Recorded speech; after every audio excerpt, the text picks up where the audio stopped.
The next question, I understand that it's very big, but maybe something the most important you can answer. How to use the body for self-regulation and regulation in contact?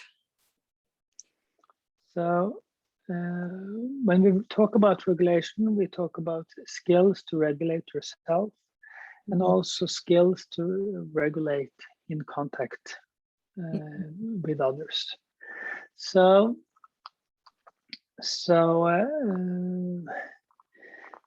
we can do some exercises to show a little bit about this. So do you have experience that has a little bit stress in it? Not like a big trauma or something, just something that was a little bit stressful that has happened the last weeks? I think last weeks. Just something that you got. You got this little. Oh, this was a little bit scary. Yeah, I have one. When I flight from Turkey, I sit in plane, and when the plane began go upper and upper, the smell like fire. So many people in plane look at each other and think, why it's smell here like that? But then a stewardess said that it's because of fire in Turkey. Now there are many many territory in fire. So safe for us, but about maybe 30 seconds before she said this information, I was worried what happened, and even can't ask something about at people around. Yeah, but we can work on that. It's a little tricky one to work with because smell traumas is a little bit special. Smell is one of the sensory experiences that doesn't go. It goes directly into the instinctual system, so it's more difficult to regulate with the cortex, but it just goes straight into the instinctual system. But we can see what happens. So what do you feel when you thinking of this memory of you're sitting on the plane from Turkey to Minsk, or to? What I feel when I see. Now, where did the plane go to Minsk from? It's what from Turkey to Minsk. So you're sitting on the plane from Turkey to Minsk, and you smell this smell of fire. And what do you sense in your body? My sense.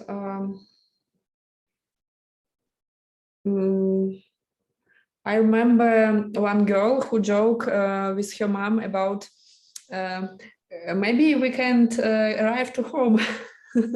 Okay. Yeah. I remember. So, but yes, we are starting when we talk about the situation. It starts coming in information. So, but how does you sense your body? What you smell? The smell, and you have the hair. The daughter telling your mother this thing. How do you that maybe you don't come back to Minsk? So, so what do you sense in your body?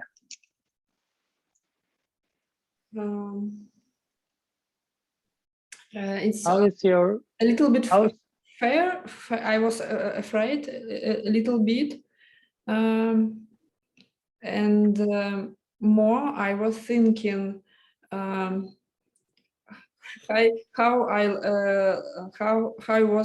was my life before. So if I have done many good things today. So it's like when you start looking at this episode, this is not like a small little episode. This is quite high intensity. Yeah, at the moment, because what is important is for the brain is not what is happening, but the brain primary thing is prediction. And when you get in a situation that you get into a prediction that you can die, and you at the moment think that you can die, and you even hear it from the front row, maybe we're not coming home, that's high intensity. And when you start thinking that you have done things, good things in your life, you're like starting preparing to die, that's high arousal.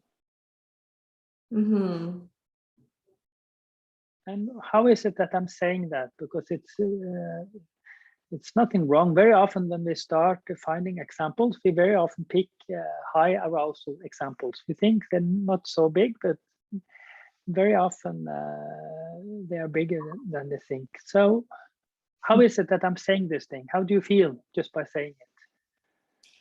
I think my I begin breathe just less breathing. So I'm like not breathe but thinking active. And then I try to see what people around doing. So you feel a constriction in your breath and you start orienting. That's what you feel when you think about this trauma. You actually is coming back into the trauma. So how is it you talk with me about it?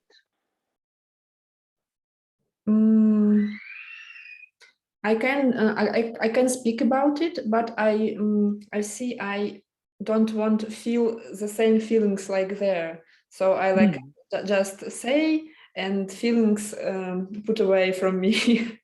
Yeah. Yeah.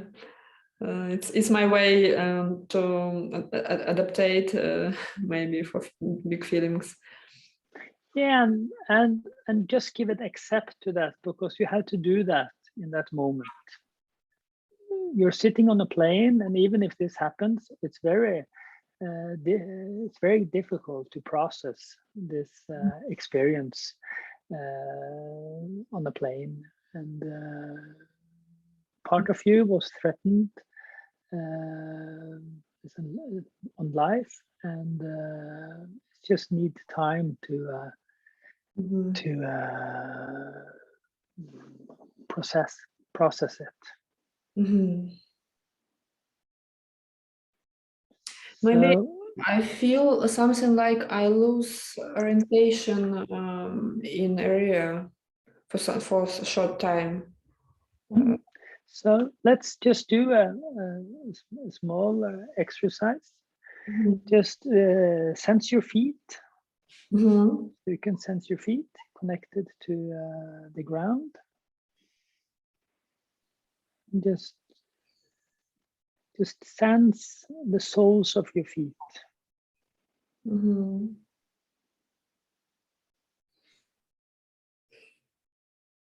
Yeah, and then you start breathing deeper. Yeah. And how is that? How does it feel in the body now when you have more connection to the ground?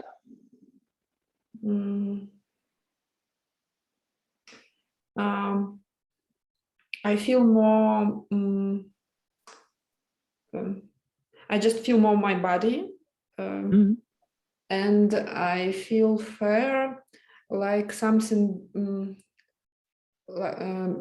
big feeling maybe, but like big wave just put me big wave on the sea. Person stay on earth and big wave cover him, and something like this I feel. So we have to give you a surfboard and some protection. to be in this waters, heavy waves, so you can relate to this. Very often, this strongly powerful feelings, we get images of waves, and part of trauma therapy is learn to relate to those waves. So sometimes I use the metaphor of surfing, emotional surfing. Yeah. So in many ways, I'm an emotional surf teacher. So now you have discovered the wave inside yourself. Just by getting the feet on the ground, the wave becomes more clear for you, and you can see it and you can sense it. And when you're in this state, can you just use your head and just look from side to side and see you're around in the room and orient yourself in the room a little bit up and down, so you can see, you can just sense that you can see around you.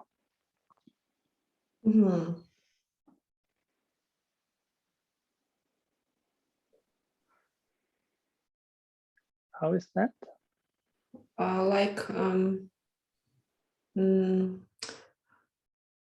Because I become more free to move.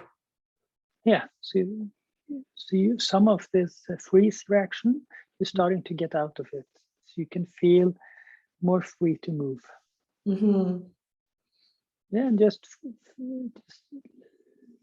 give place for that sensation, that it's possible for you to move.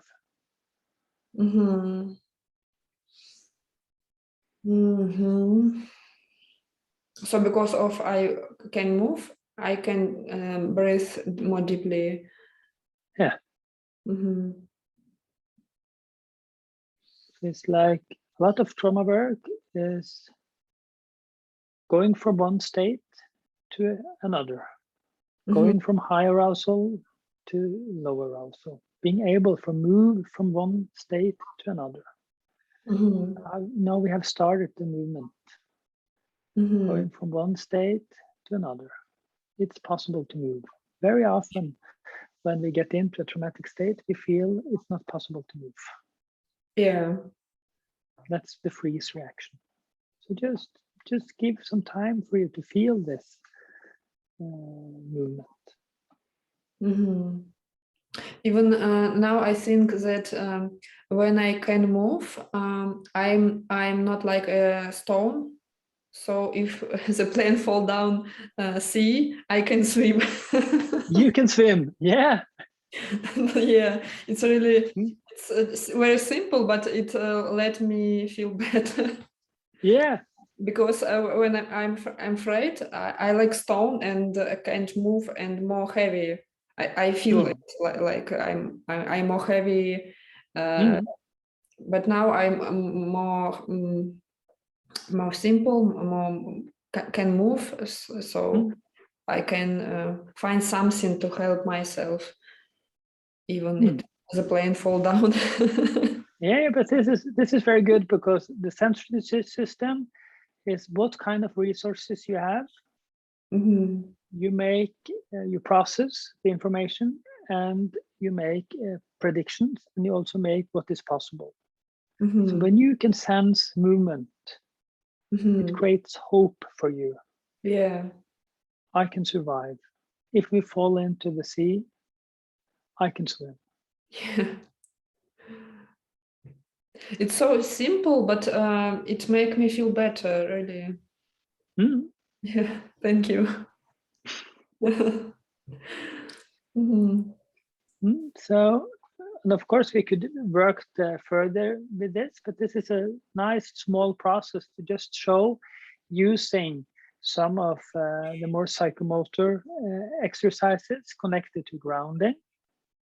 And also, in a way, also psychomotor exercises connected to orientation, but also in the neurological part, we work a lot with orientation and eye muscles and things like that.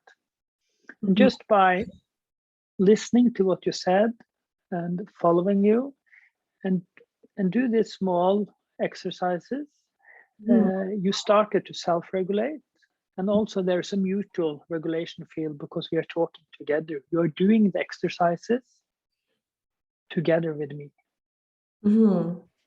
But when now you have a memory that it is possible to get out of this freeze reaction.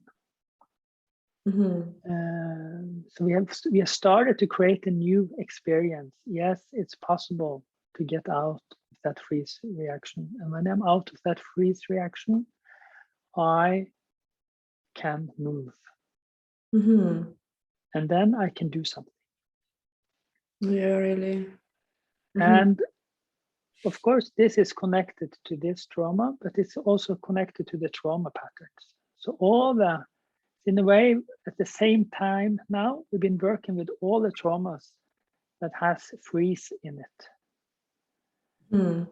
So we're starting to work on your patterns around going into a freeze. That it's possible to get out of it. Just one thing is with the feet on the ground, another working with orientation and being in contact with somebody that can relate to what you're telling and can sense the intensity in it. We create a new pattern that you have with you. So when next time when you get into some of the same feeling, there is a memory of yes, it's possible. And you can also see, and you can also see that it's that it's good memory because you had this emotional feeling and you believed in it. Yes, it's possible. I could swim. It's great, and that is actually what is like creating a good memory. In one way, psychotherapy is making good memories. Good psychotherapy creates good memories. Yeah, really.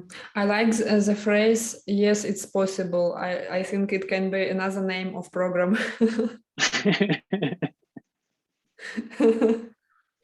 Good phrase for life. Yeah, but it's important that very often in traumas, we feel stuck, we feel isolated, we feel shamed, disgusted, and that, yes, these are states, they are powerful. It's possible to train yourself to be resilient, to relate to them in a manner that you can create hope. And yes, it's possible to change and to get out of it. That is one of the things for me that is very meaningful doing this work, because when you get out of stuck patterns, you get into the part of yourself where you get more choice. You become a more free individual. Your trauma doesn't define you. You can live the life that you're meant to live, is another way to say it.